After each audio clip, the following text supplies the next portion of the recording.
La question qu'on pourrait se poser, c'est est-ce que l'adhésion de la France à l'euro a été une bonne chose pour la France ou au contraire a plombé l'économie française? Et si oui, pourquoi? Alors, vous voyez, c'est une question. Qu'en pensez-vous? Là, je pense avec le franc, on jouait beaucoup sur l'inflation. euh, et on était à la courette. En se ralliant à l'euro, on a gagné un petit peu de la tranquillité allemande dans la gestion des monnaies. Et Oui, surtout, on s'est retrouvé avec une monnaie qui très rapidement était une monnaie d'échange internationaux, pas à l'égal du dollar, mais quand même faisant concurrence, alors que le franc, bon, c'était quand même pas une valeur très recherchée. Et bon, je ne suis pas oui, banquier, hein. Je trouve que ça a été une très bonne chose, l'adhésion à l'euro. Le seul problème, c'est qu'il aurait fallu que nous changions nos habitudes et que nous nous rapprochions j'allais dire des méthodes, non, mais de la rigueur allemande. Or, on a continué à faire comme si on fonctionnait avec le franc, hein. C'est ce qui pose problème. Donc, ça a été bien au début parce que tout baignait. Et puis, maintenant où on se trouve devant le mur, où il faut l'escalader, ça devient très, très dur. Ce serait encore pire si on revenait au franc. Ah, ça serait une catastrophe. Le problème, c'est qu'il faut qu'on arrive à l'équilibre budgétaire, Alors, qu'en hein, dit le banquier? Je parle de Catherine? toi, Jacques. en, en fonctionnement, hein, en budget de fonctionnement, je parle, hein, pas en investissement. Euh, Moi, je pense que la première chose, c'est que ça a facilité énormément les échanges entre pays européens, hein. Donc, alors, j'ai pas de chiffres et je sais pas ce que ça représente, mais c'est quand même plus facile de travailler avec une monnaie unique. Et ce que je pense en second, c'est qu'en effet, ça nous a protégés. Ça va peut-être pas nous protéger indéfiniment, mais malgré tout, il faudrait en effet aller plus loin dans l'harmonisation. Une part pour les banquiers, hein, qui ne peuvent pas transférer la liquidité d'un pays à l'autre, et puis d'autre part sur les règles budgétaires, alors qui sont ce qu'elles sont, elles existent, mais voilà, chacun fait un peu ce qu'il veut, comme il veut, quoi. Voilà, donc moi je suis pour plus encore d'intégration. Je pense que l'euro a apporté énormément à l'économie française. Voilà. Mais c'est plus intuitif que je n'ai pas de chiffres à donner. Bonsoir, si je peux réagir sur la question qui est posée. oui, Euh, Moi, je dirais que en fait, pour moi, il y a différentes phases. Il y a la phase de démarrage. Donc effectivement, on bénéficie d'une période quand même plutôt intéressante pour, on va dire, le citoyen français, hein, si on prend du point de vue du citoyen français. Et ensuite, on observe une période probablement moins favorable, mais qui finalement retraduit un certain nombre de crises successives. Et on voit bien que lors de la période probablement la plus favorable que j'identifierais, donc au début des années 2000, on profite peut-être insuffisamment de cette situation où on a un euro plutôt fort qui permet d'avoir un certain nombre de d'échanges internationaux donc plutôt favorables et je pense notamment aux achats de produits énergétiques, etc. On ne profite peut-être pas de cette aubaine-là justement pour se dire que de toute façon à terme, il va falloir effectuer un certain nombre de révolutions, de transitions, pardon, et que derrière, on n'en profite pas justement pour faire les investissements au bon moment et engager les réformes qui nous permettent d'être plus stables, on va dire, dans nos ratios économiques et financiers. Et par rapport à la question, au point qui a été évoqué sur les fameux ratios, Moi, j'ai toujours une interrogation par rapport à ce ratio, notamment par rapport au fameux 3%. Moi, je pense toujours que la question, c'est effectivement le niveau de ce ratio, mais c'est aussi la nature de la dépense. Et est-ce que le pays, justement, s'endette pour faire de l'investissement ou est-ce qu'on continue à s'endetter pour Du du fonctionnement. fonctionnement? Moi, je pense que ça, voilà. Donc, c'est ma lecture des choses. Et je pense qu'aujourd'hui, donc n'ayant pas peut-être suffisamment investi, parce que qu'on parle de changement climatique ou pas, qu'on soit tout à fait d'accord, converti, plus ou moins sceptique, etc., ce qui est sûr, c'est que la dépendance aux produits énergétiques, et notamment pétroliers, elle existait depuis longtemps puisque l'ensemble des pays européens, depuis 2000, mais maintenant élargi à 27, étaient, comment dire, importateurs global d'énergie. C'est-à-dire qu'il n'y a aucun pays en Europe qui produit plus d'énergie qu'il n'en consomme. La France étant dans les meilleurs élèves grâce au nucléaire. Mais globalement, la balance, c'est qu'on n'est pas des gros produits exportateurs d'énergie et à l'époque du pétrole. Donc ça voulait dire que par rapport à ça, il y avait un axe majeur qui était de réduire notre dépendance énergétique. Et à l'époque, notamment dans les années 2000, quand on avait cet euro fort, ça nous permettait de bénéficier d'une énergie à un coût relativement acceptable. Très rapidement, pourquoi ai-je intitulé l'euro, cet exposé, l'euro, une monnaie vraiment unique? Parce que si je reviens à la première slide de la présentation, les attributs d'un État, voilà. Donc depuis 60 ans, les Européens ont changé d'air. Ils sont en train de construire un nouvel État, à la fois avec leurs États nationaux, indépendants et souverains, et en même temps avec un État qu'on peut considérer comme un État selon l'excellent livre que je vous recommande à tous de Sylvain Kahn qui vient de paraître, qui s'appelle L'Europe, un État qui s'ignore.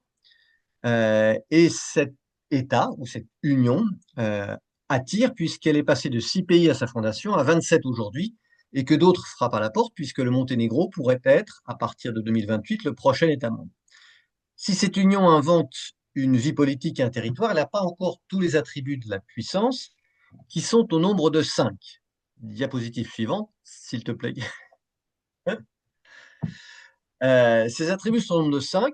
Rendre la justice, c'est la Cour de justice de l'Union européenne. Battre monnaie, c'est l'euro et la Banque centrale européenne. Faire la guerre, c'est en cours d'organisation avec les embryons de défense européenne qui sont en train de se constituer. Et puis les deux derniers attributs, c'est assurer la police et exercer la diplomatie. Battre monnaie est donc l'un des 5 attributs d'un État.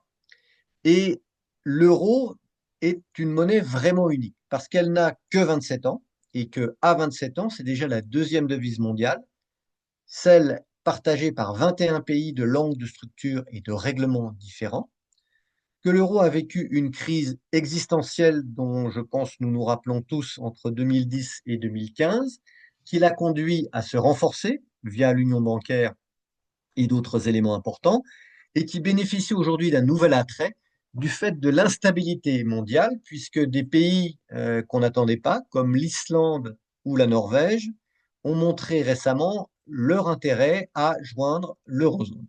Pour autant, l'euro continue d'être en construction. Voilà. Ça, c'est le plan rapidement de la présentation. L'euro est à la fois un symbole de l'intégration européenne et ce n'est pas une rupture avec les précédentes politiques monétaires. On va rapidement passer sur les origines de la monnaie unique, qui est à la fois une monnaie nécessaire par ses avantages économiques, financiers et politiques, que je rappellerai, mais c'est à la fois un chemin semé d'embûches, comme l'a montré le traité de Maastricht, le difficile processus de transition, avec le pacte de croissance et de stabilité. Et que ce chemin est loin d'être terminé, puisqu'on a connu la crise de la dette souveraine, dite la crise de l'euro, suivi de la crise du Covid-19 et que peut-être la crise actuelle, la crise géopolitique actuelle, avec notamment le changement de ton des États-Unis, va aller vers davantage d'intégration des marchés de capitaux dans la zone euro. Donc, les origines de la monnaie unique, le processus pour lequel des pays choisissent de partager leur monnaie, logiquement, selon la théorie économique, c'est d'abord d'avoir une zone commerciale préférentielle, puis une zone de libre-échange, puis une union douanière, puis un marché commun, puis une union économique et monétaire, et enfin une intégration économique complète. Pour l'Europe, le processus a été défini très tôt, non pas vraiment dans le traité de Rome, puisque le traité de Rome ne dit rien sur la monnaie.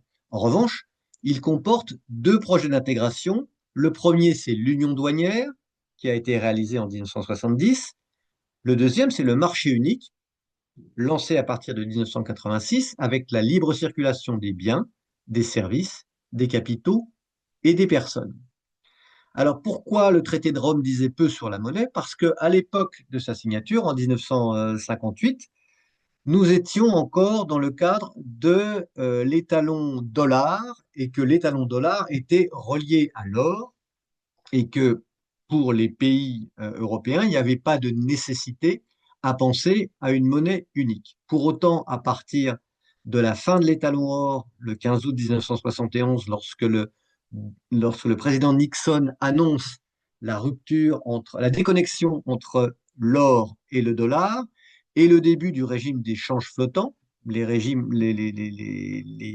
taux de change des monnaies varient librement entre eux, puis les chocs pétroliers de 1974 et la grande inflation, les Européens se sont rendus compte qu'ils n'étaient pas protégés ils n'étaient plus protégés par les accords de Bretton Woods et que s'ils voulaient créer réellement une Union européenne, il fallait qu'ils fassent quelque chose au niveau de la monnaie. Et comme l'avait dit Jacques Rueff à l'époque, l'Union européenne se fera par la monnaie. Quels sont les avantages d'une monnaie commune? Les avantages d'une monnaie commune, c'est d'abord l'élimination du risque de change. Avant l'euro, je pense que beaucoup d'entre vous s'en rappellent, les monnaies variaient l'une par rapport à l'autre très fréquemment en raison des dévaluations ou réévaluations, et le risque de change était particulièrement important pour les entrepreneurs et pour les consommateurs. Donc l'avantage d'une monnaie unique, le premier avantage d'une monnaie unique, c'est l'élimination du risque de change. Deuxième avantage, le renforcement des marchés financiers européens. À partir du moment où on utilise une monnaie unique, le marché des capitaux s'accroît, la puissance financière de l'Europe s'accroît et ça lui donne au plan international une voix au chapitre face à des devises comme le dollar, à l'époque la livre, le yen ou le franc suisse. Une monnaie unique permet également une meilleure stabilité des prix et une stabilité économique renforcée. Et le dernier élément, c'est une plus grande influence dans l'économie mondiale, bien évidemment, avec une monnaie unique. Le poids de l'Europe dans l'économie mondiale est beaucoup plus important qu'avec des monnaies différentes au sein du vieux continent. Politiquement, c'est également l'affirmation tangible d'une identité européenne et une relance du projet européen. Alors, vous vous rappelez peut-être des premiers pas de l'euro, qu'on n'appelait pas encore l'euro, c'est le serpent monétaire européen, c'est-à-dire que les devises européennes, les pays membres de l'Union européenne s'accordent pour que les devises européennes qui participent à ce qu'on appelle le système européen ne varient pas plus que de 2,25% en hausse ou en baisse les unes par rapport aux autres. Et puis, on définit, c'est ce qu'on a appelé le serpent monétaire européen, parce que les devises étaient comprises entre ces 2,5% de plus ou 2,5% de moins. Et puis, on commence à définir un panier de devises qu'on appellera l'écu, qui va être utilisé dans les transactions officielles, les prêts et les réserves entre banques centrales, pour montrer le serpent a effectivement fluctué beaucoup, enfin du moins, les devises ont beaucoup fluctué à l'intérieur du serpent, Et certaines, bien entendu, ont été amenées à sortir du serpent parce que dévaluation, parce que risque de change trop important, parce que spéculation. On se rappelle notamment du cas de la livre britannique qui participait au serpent. La suite de ces premiers pas, c'est la nécessité de créer de critères stricts pour créer cette monnaie unique. Ces critères stricts, ils vont être définis, c'est la diapositive suivante, par plusieurs textes. D'abord, le rapport Werner, l'acte unique européen, le rapport Delors, qui vont amener dans le traité de Maastricht de février 1992, qui rentrera en vigueur au début de l'année suivante, la décision de créer une monnaie unique au 1er janvier 1999 sous l'égide d'une banque centrale. Cette union économique et monétaire va se réaliser en 3 étapes. La première étape, c'est la libéralisation de la circulation des capitaux qui va avoir lieu entre 1990 et 1993. La deuxième étape, c'est la coordination renforcée des politiques économiques. Les pays travaillent les uns avec les autres pour coordonner leur politique économique, essayer de réduire l'inflation. Les taux d'inflation étaient très différents entre les différents pays qui aspiraient à une monnaie unique. Les taux d'intérêt utilisés par les banques centrales de ces différents pays et les fluctuations de change, mais aussi, bien entendu, limiter les déficits et limiter la dette des États participants. Ces critères sont les critères dits de Maastricht. Ils doivent assurer la convergence des économies des différents États membres. Cette convergence est le préalable à l'utilisation de la monnaie unique. Et ce passage est préparé par l'Institut monétaire européen qui va préfigurer la Banque centrale européenne. La dernière étape, ça va être la création d'une monnaie unique au 1er janvier 1999 et l'établissement d'un système européen de banque centrale qui va regrouper toutes les banques qui sont d'accord pour utiliser l'euro autour de la Banque centrale européenne.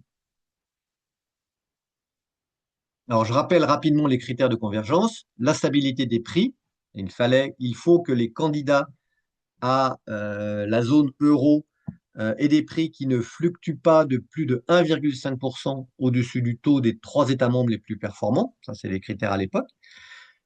Et puis, les critères qui restent valables aujourd'hui, c'est des finances publiques saines, à savoir un déficit budgétaire inférieur ou égal à 3% du PIB, une dette publique inférieure ou égale à 60% du PIB. Et puis, là, ça reste toujours valable pour les pays qui veulent rejoindre la zone euro. Et la convergence des taux d'intérêt à long terme, pas plus de 2% au-dessus des 3 États membres les plus performants. Les 3 États membres les plus performants au moment de la construction de l'euro, c'était bien évidemment l'Allemagne, la France, et après ça variait entre les différents États qui étaient candidats, notamment les Pays-Bas. Ces critères de convergence ont été discutés, j'ai entendu dans la discussion que vous aviez avant que je ne commence la présentation, mais on peut aller directement à la diapositive suivante. Avec le processus de transition, la création de l'IME en 1994, en 1998, 11 États membres remplissent les critères de convergence. La BCE va devenir le système européen de banque centrale et remplacer l'IME. En 1999, l'euro est introduit sur les marchés financiers et en 2002, il remplace les devises nationales dans nos porte-monnaies. Qu'est-ce que ça va signifier? Ça va signifier une accélération des flux commerciaux, économiques et financiers. Pour autant, les différences de compétitivité entre les pays de l'Union européenne, entre les économies où la compétitivité est plus faible que celle des économies européennes les plus avancées, en gros l'Allemagne et la Grèce, pour donner un exemple, va perdurer.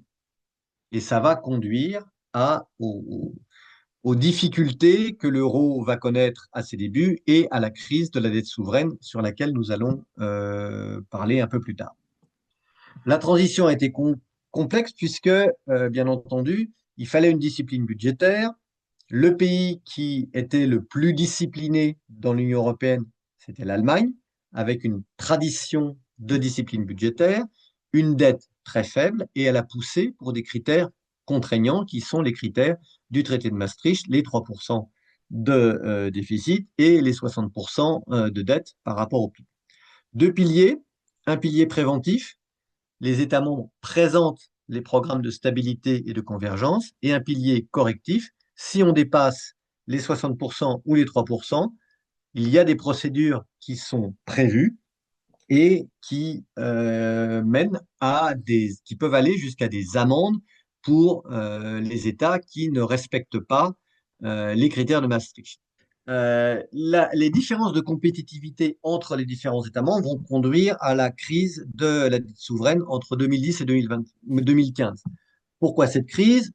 Parce que la crise économique des subprimes aux États-Unis a fait exploser, alors aux États-Unis, mais qui ne concernait pas que les banques américaines. Beaucoup de banques européennes étaient très exposées aux subprimes, a fait exploser le déficit et la dette de plusieurs États membres. Pourquoi? Parce que les États sont allés au secours de leur système bancaire, de leurs banques, soit en les nationalisant, pour certaines ponctuellement, pour d'autres sur une durée beaucoup plus longue.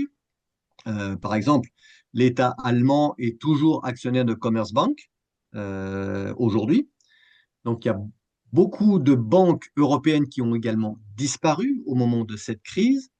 Et cette crise a débouché, bien évidemment, sur celle de la dette souveraine européenne. C'est-à-dire que certains États dont les défaillances de compétitivité avaient été identifiées par les marchés ont été victimes d'attaques spéculatives parce que les marchés supposaient que ces États ne pourraient pas rester dans la zone euro.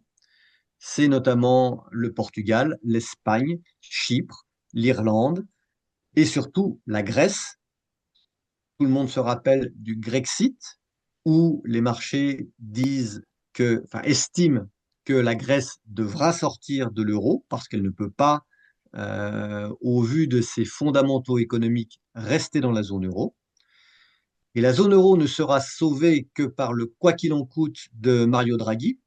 Le quoi qu'il en coûte de Mario Draghi. Mario Draghi, à l'époque, est le président de la Banque centrale européenne qui a succédé à Jean-Claude Trichet. Jean-Claude Trichet a essayé pendant les années précédentes de convaincre les gouvernements européens, notamment Madame Merkel, notamment Monsieur Sarkozy, qu'il fallait faire davantage pour remettre leurs finances publiques en ordre de marche avant d'essayer de faire quoi que ce soit. Mario Draghi, qui lui succède, va avoir une vue beaucoup plus radicale, puisque en 2012, à Londres, lors d'une conférence, au plus fort de la spéculation contre la Grèce, Draghi déclare la Banque centrale prendra les mesures importantes pour sauver l'euro, quoi qu'il en coûte, et ce sera suffisant. Les marchés vont être à la fois surpris, mais surtout vont entendre ce que dit Draghi. Et ce que dit Draghi, ce n'est pas que c'est que l'euro est en fait un projet politique et que la Banque centrale européenne est derrière ce projet politique et qu'elle est prête à soutenir la devise, quel qu'en soit le coût pour la Banque centrale. Et donc, à la fois, il dit qu'il va le faire et il le fait en mettant en place ce qu'on appelle le quantitative easing, c'est-à-dire des liquidités pour aider la Grèce à sortir de la situation qui la menace. En même temps, face à cette crise, l'Europe s'aperçoit de tous les éléments qui lui manquent pour être réellement souveraine en cas de crise financière. Elle est obligée de faire appel au FMI parce qu'elle n'a pas les moyens en interne dans la zone euro d'avoir ni l'expertise ni les compétences pour une situation de ce type. Et elle va devoir innover. Ça, c'est la chronologie, je vais pas la commenter, c'est la chronologie de la crise de la dette 2011 avec les accords de financement du mécanisme européen de stabilité, parce que le mécanisme européen de stabilité est une innovation, comme l'Europe sait en produire au moment des crises qui la frappent, qu'est-ce que c'est le mécanisme européen de stabilité? C'est un mécanisme qui a été créé par tous les États membres au moment de la crise de la zone euro, qui a été créée en 2010, qui consiste à mettre ensemble tous les États européens. Ils créent une dette qui bénéficie, comme ils sont tous ensemble, du meilleur taux emprunteur du pays le plus performant économiquement, à savoir un taux triple A. Cette dette est émise et achetée par les marchés financiers et cette dette va permettre de financer des programmes d'aide aux pays en difficulté, moyennant des politiques d'ajustement ou d'austérité. C'est le mécanisme européen de stabilité. Le mécanisme européen de stabilité va ainsi passer des accords de financement avec l'Irlande, avec le Portugal, avec la Grèce, avec l'Espagne, avec Chypre. Et l'on voit que les programmes lancés en 2011, pour le Portugal, ça se termine dès 2014. Pour la Grèce, ça se terminera en 2018. Donc on voit bien la durée des programmes d'ajustement et les montants totaux déboursés par le mécanisme européen de stabilité, 295 milliards d'euros. Revient à dire que le chemin de l'euro est loin d'être terminé. L'euro n'avait pas, la zone euro n'avait pas de mécanisme européen de stabilité avant la crise, n'avait pas une volonté de la Banque centrale de pratiquer, de mettre quoi qu'il en coûte les moyens nécessaires pour soutenir l'euro, n'avait pas de semestre européen. Le semestre européen, c'est le renforcement de la surveillance des politiques économiques et budgétaires des membres de l'Union européenne. Le pacte budgétaire, qui va venir en 2012, il va prévoir l'inscription d'une règle d'or budgétaire dans le droit national des États membres. Et puis la BCE va renforcer l'arsenal qui est à sa disposition. Alors il y a tout un tas de mots anglais, forward guidance, c'est-à-dire que la BCE indique la direction que vont prendre à la fois les taux d'intérêt et les mesures qu'elle va prendre. L'OMT, c'est le fait de mettre des instruments monétaires à la disposition, en gros de la liquidité à la disposition des États membres qui en ont besoin via un rachat de dette sur le marché secondaire, ce que jusqu'ici la BCE ne faisait absolument pas. Et cette progression continue avec d'autres instruments, c'est la diapositive suivante, d'autres instruments qui sont l'union bancaire, dont on a déjà parlé, c'est-à-dire que la supervision du secteur bancaire dans la zone euro, qui auparavant relevait de chacun des États membres, est désormais centralisée à la BCE pour les banques les plus importantes, c'est-à-dire les banques qui font courir un risque souverain à la zone euro. Elles sont au nombre de 107 ou 113, je ne sais plus exactement quel est le nombre.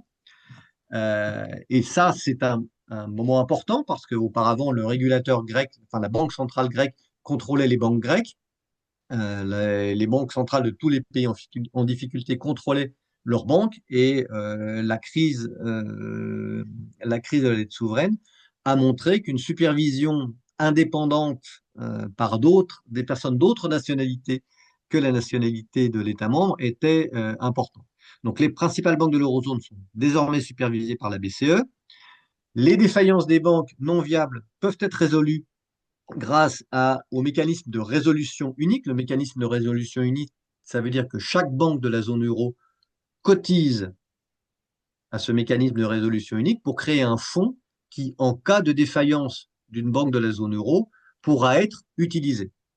Ce fonds est aujourd'hui de 60 milliards d'euros. Le chemin est loin d'être terminé. Alors, les bonnes nouvelles, c'est que l'euro va continuer d'attirer, y compris après la crise de la dette souveraine. Plusieurs pays vont rejoindre l'euro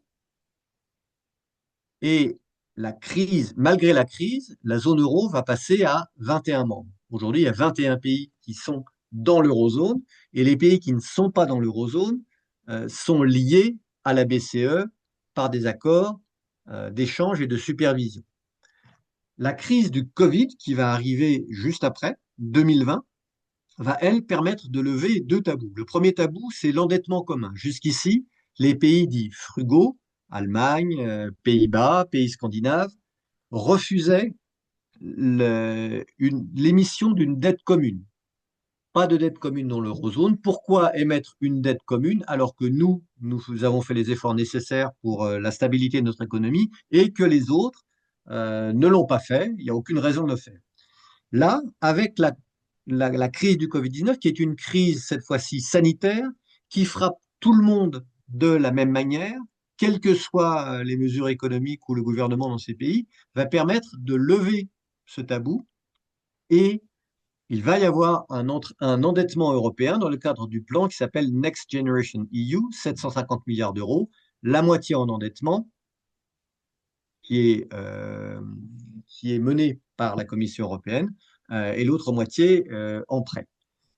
Et puis, pendant près de 4 ans, le pacte de stabilité, c'est-à-dire les règles du pacte de stabilité vont être suspendues.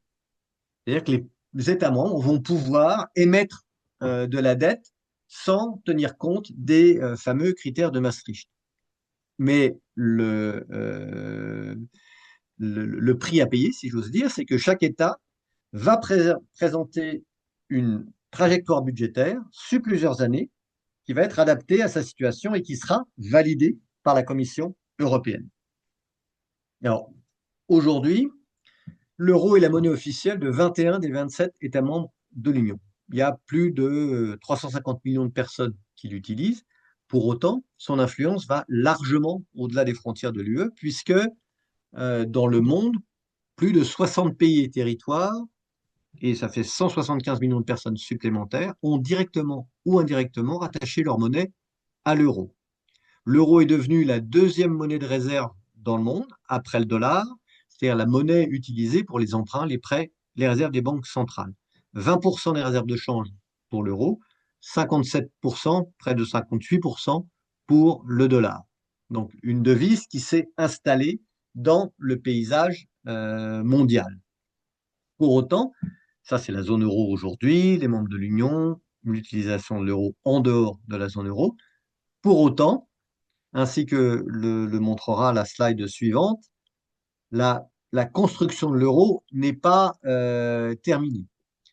Parce que si l'Europe veut s'affranchir de la domination américaine dans les marchés de capitaux et dans les moyens de paiement, je rappelle que les cartes de crédit que nous utilisons, qu'il s'agisse de Visa, Mastercard ou American Express, sont des entreprises américaines. Si l'Union européenne veut mobiliser l'immense épargne qui va tous les ans, qui part tous les ans, 300 milliards d'euros qui partent tous les ans vers les entreprises américaines, cette fois-ci vers les entreprises de l'Union européenne, si elle veut harmoniser ses réglementations boursières, eh bien, elle doit accepter les mesures qu'elle n'a pas prises jusqu'ici, tant pour renforcer le marché unique, et ça, c'est ce dont je vous avais parlé au sujet des rapports l'État et Draghi, mais aussi le marché des capitaux. Et ça reste à finaliser dans un monde où l'Union européenne est en retard, à la fois sur les États-Unis et sur la Chine.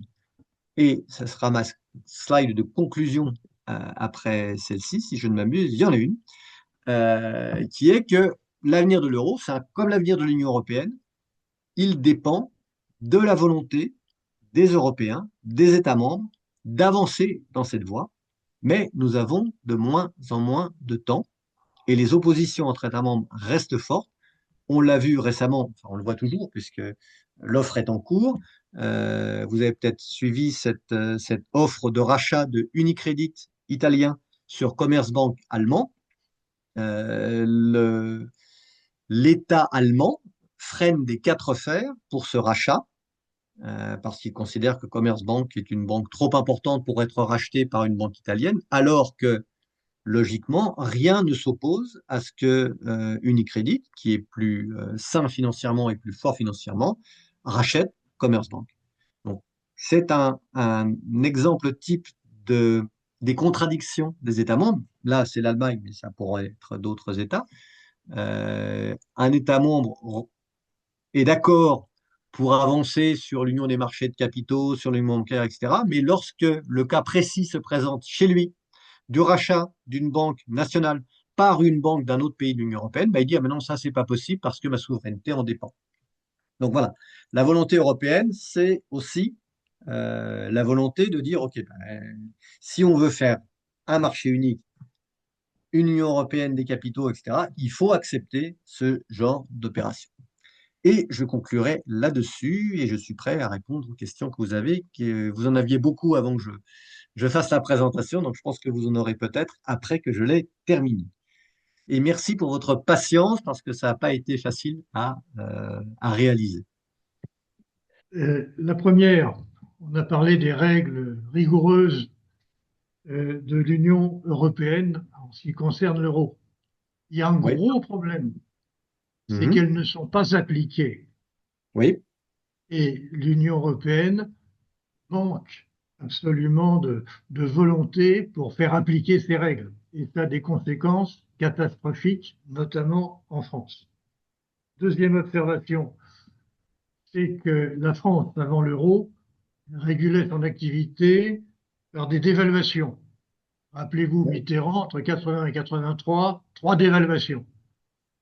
Le problème, c'est que la France n'a pas encore compris qu'elle ne pouvait plus pratiquer les dévaluations. Ce qui fait que les ajustements ne sont plus des ajustements monétaires, mais se font par l'économie réelle, ce qui est assez catastrophique. Donc, il faut absolument que les économies nationales, et notamment l'économie française, redécouvrent et pratiquent l'orthodoxie budgétaire. Sinon, on risque une explosion prochaine. Troisième idée, la solidarité évoquée à l'instant pendant post-Covid est absolument indispensable pour que l'Europe fonctionne bien. Mais la solidarité, c'est bien sûr, elle doit être méritée par l'orthodoxie dont je parlais tout à l'heure. Dernier point, Bruno l'a évoqué à la fin, c'est le rôle international de l'euro. Je pense qu'aujourd'hui, le rôle international du dollar est en train de diminuer. Les Chinois essaient de lancer une devise de substitution, et avec beaucoup de difficultés. Mais il y en a une qui aura une chance à saisir, c'est l'euro. Justement, parce que on n'a pas avec l'euro les mêmes contraintes juridiques, je dirais judiciaires, que les Américains avec le dollar. Ils utilisent le dollar pour imposer leur politique étrangère au reste du monde. L'Europe pourrait très bien rendre le même service sans cette contrainte, ce qui augmenterait ses chances. Voilà, je m'arrête là. 4 orientations, disons, qui pourraient favoriser l'euro. Bon, c'est Bruno vient de dire, Ouais. en allant peut-être un peu plus loin. Voilà. Si quelqu'un veut Merci beaucoup. prendre la parole, il peut lever la main avec le système qu'il y a sur son écran ou faire Je, grand je- signe. je suis tout à fait d'accord avec ce que vient de dire Jacques, en attendant que les mains se lèvent si d'autres personnes ont des questions. Tout à fait d'accord sur l'application des règles.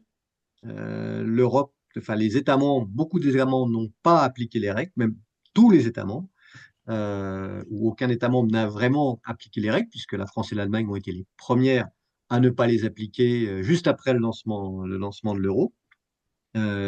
Deuxième chose sur la situation de la France, effectivement, la France ne s'est toujours pas rendu compte enfin, qu'il n'y avait pas de dévaluation possible et ne s'est pas résolu à faire face à sa mauvaise habitude qui est de faire de la dette sans arrêt au lieu de faire des ajustements quand c'était nécessaire.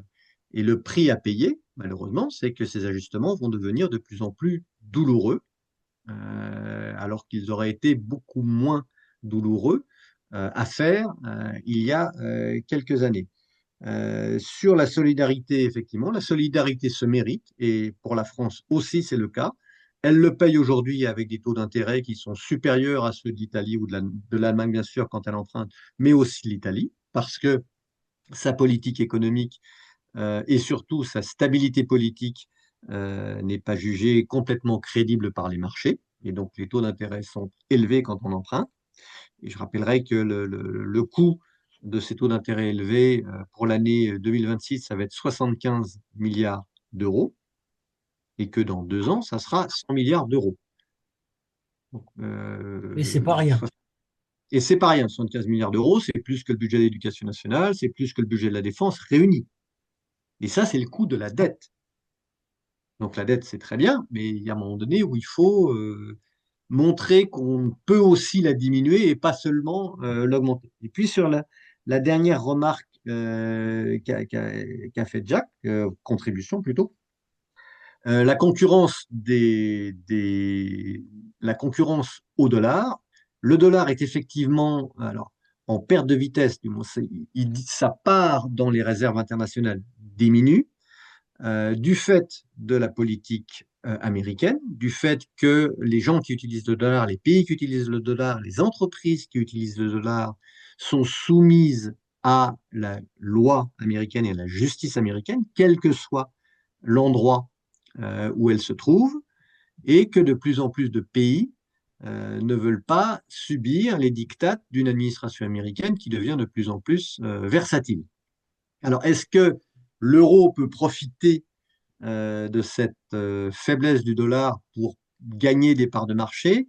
Pour moi, ça sera possible à deux conditions. La première condition, c'est que l'Europe constitue vraiment une union des marchés de capitaux, c'est-à-dire qu'elle ait suffisamment de dettes à long terme de bonne qualité à offrir au marché de capitaux, que ce soit de la dette européenne émise par la Commission, par la BEI, par les organismes européens ou par les États membres avec une dette commune. Mais pour l'instant, ce montant est insuffisamment important pour attirer les investisseurs du monde entier. Et puis, l'autre élément important, c'est qu'il faut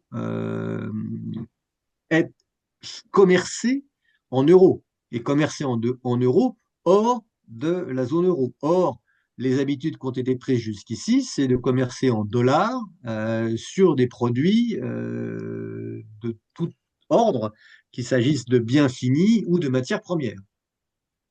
Avec la crise en Iran et la crise du détroit d'Ormuz, on voit que les Iraniens se font payer en yuan pour le transit des bateaux chinois par le détroit d'Ormuz ou par l'achat des matières premières qu'ils vendent aux Chinois.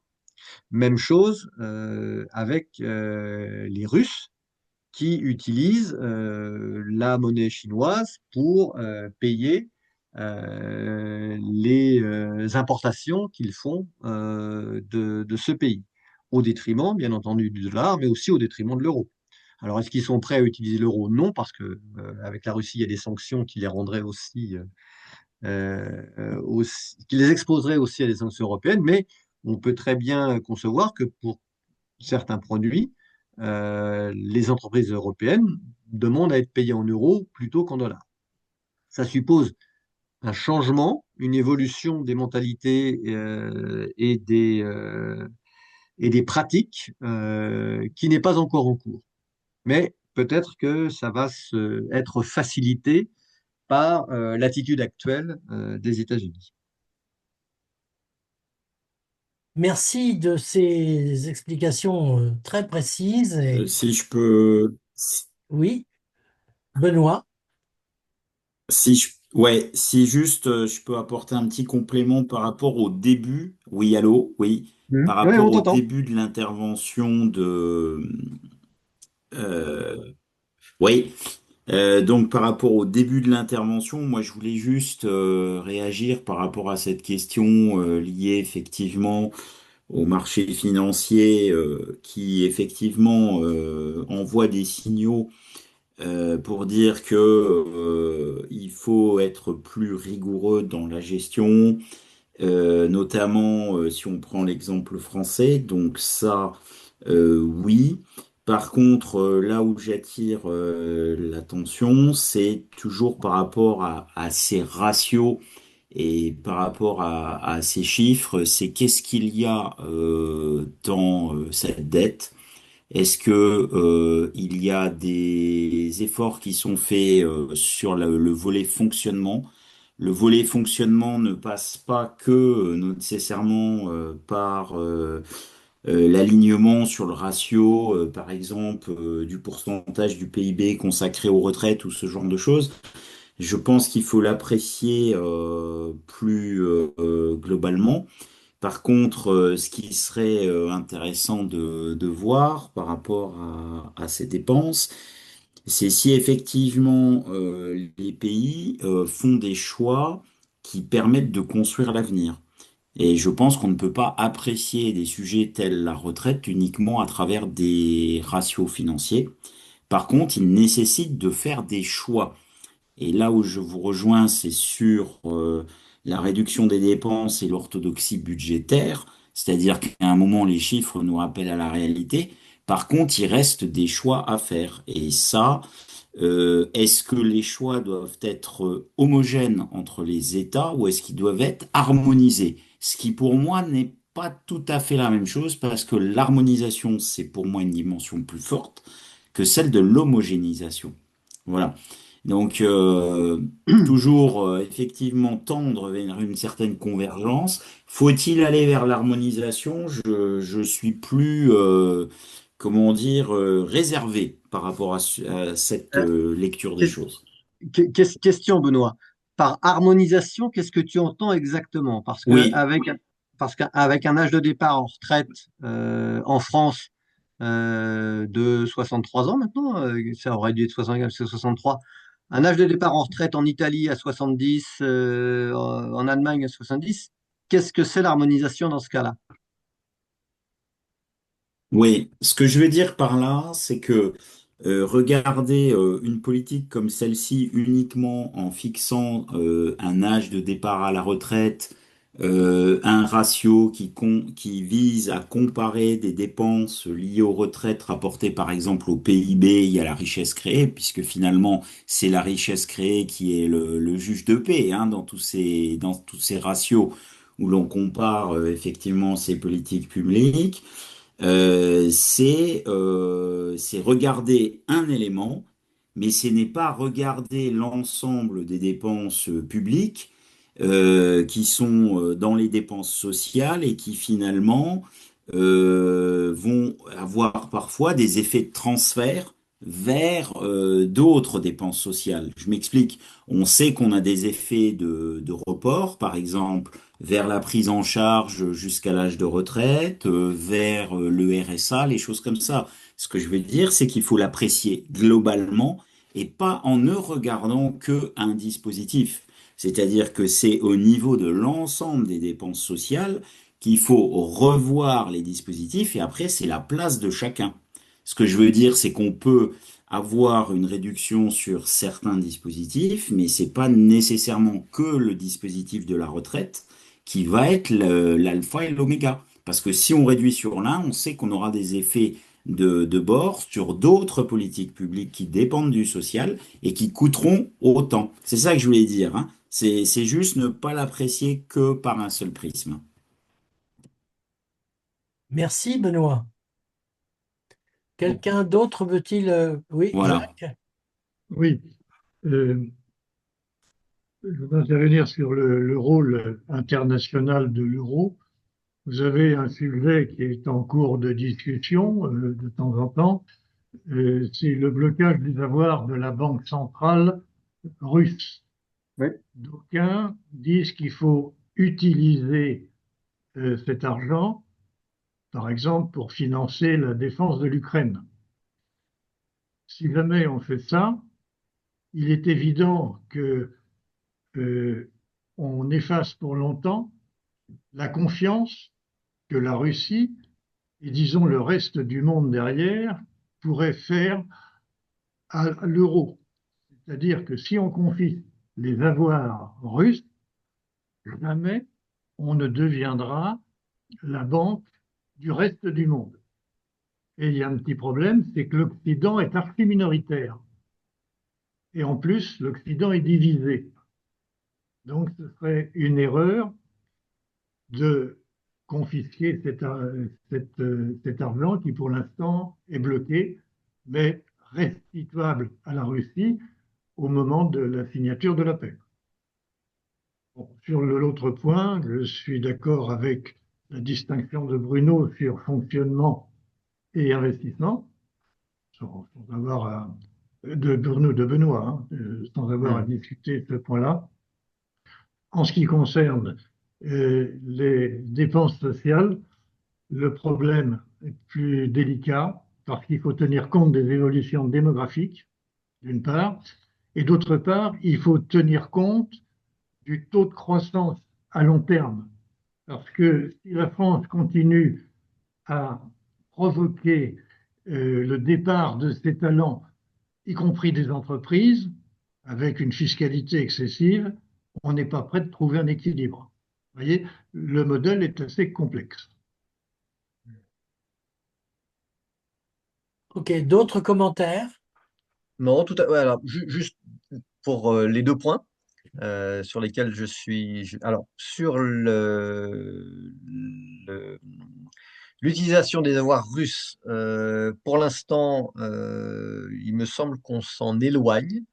D'abord parce que la Belgique, qui est l'État membre où ces avoirs russes se trouvent, puisque Euroclear, qui est la centrale de règlement livraison qui les gère, la Belgique ne veut absolument pas que ces avoirs russes soient utilisés dans le cadre du conflit ukrainien. Et le veto belge n'a pas été levé. Alors, il a été contourné par un emprunt commun de 90 milliards d'euros que l'Union européenne, pardon, a mis à la disposition de l'Ukraine et qu'elle a pu mettre à la disposition de l'Ukraine parce que la Hongrie a changé de gouvernance récemment et que le nouveau Premier ministre a autorisé la Hongrie a autorisé à ce moment-là ce prêt de 90 milliards d'euros à l'Ukraine. Je ne pense pas qu'on reviendra immédiatement sur la question des avoirs russes, à savoir ces avoirs russes qui sont de 190 milliards d'euros en Euroclear, c'est le nom de la centrale de règlement livraison. Les intérêts de ces avoirs russes sont utilisés déjà par l'Union européenne pour financer l'Ukraine. Ce point n'a pas posé de problème aux États membres. En revanche, la saisie des 190 du stock, ça pose un problème majeur avec la Belgique. Et pourquoi? Parce que bien évidemment, la Belgique serait exposée à tout litige international que cette saisie provoquerait. Les Belges n'ont pas envie d'être les dindons de la farce d'une décision collective prise par les autres dont ils seraient la victime. Donc ça peut se concevoir. Sur le point des dépenses sociales, quoi qu'on pense des dépenses sociales, il me semble qu'un âge de la retraite tel qu'il est en France aujourd'hui n'est pas tenable à court, moyen et long terme. Démographiquement, ce n'est juste pas possible. Alors que ça suppose une réorientation des dépenses sociales, c'est certain. Que ça suppose peut-être un changement de priorité des retraités vis-à-vis des plus jeunes, c'est possible. Ça sera, à mon avis, ça devrait être, à mon avis, l'un des grands débats de la présidentielle de 2027, dans laquelle nous allons rentrer prochainement. Et on pourrait peut-être aller jusqu'à la retraite Alors, par points. sur ce, ouais, alors, je vais quand même réagir à ça, parce que la notion de dépense sociale est très importante. Il y a effectivement cette partie liée aux retraites, il y a cette partie liée notamment aux dépenses de santé, auxquelles on rajoute entre guillemets le vrai social. Et ce que je voulais dire tout à l'heure, parce que cet ensemble fait environ 39 à 40%, rapporté à notre PIB, c'est, si on prend l'exemple du cas français, c'est voir effectivement revoir cet équilibre.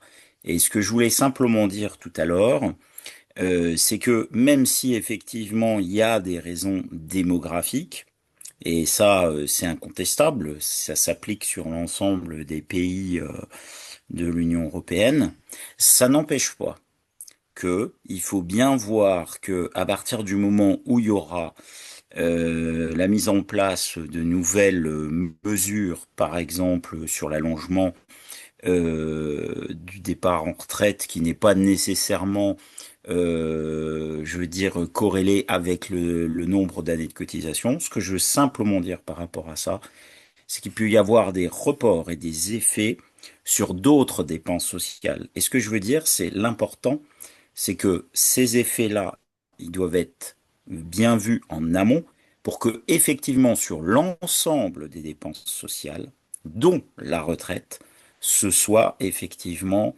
on va dire, une amélioration de la trajectoire et une diminution des dépenses. C'est ça que je voulais dire. Ça ne passe, on ne peut pas prendre l'un sans considérer les autres éléments. C'est ça qui est, à mon avis, intéressant à poser, et c'est notamment le cas si vous devez maintenir des gens en invalidité jusqu'à 62 ou 64 ou 67. Ça veut dire quels sont les systèmes qui prennent en charge. Voilà. C'est juste cet élément sur lequel je voulais quand même attirer votre attention. Et c'est valable pas que chez nous. Eh bien, les amis, nous en resterons là. Bruno n'aura pas eu le mot de la fin. Mais nous arrivons au terme de notre rendez-vous. Le temps nous a été compté pour des problèmes techniques, mais j'espère vous revoir très prochainement.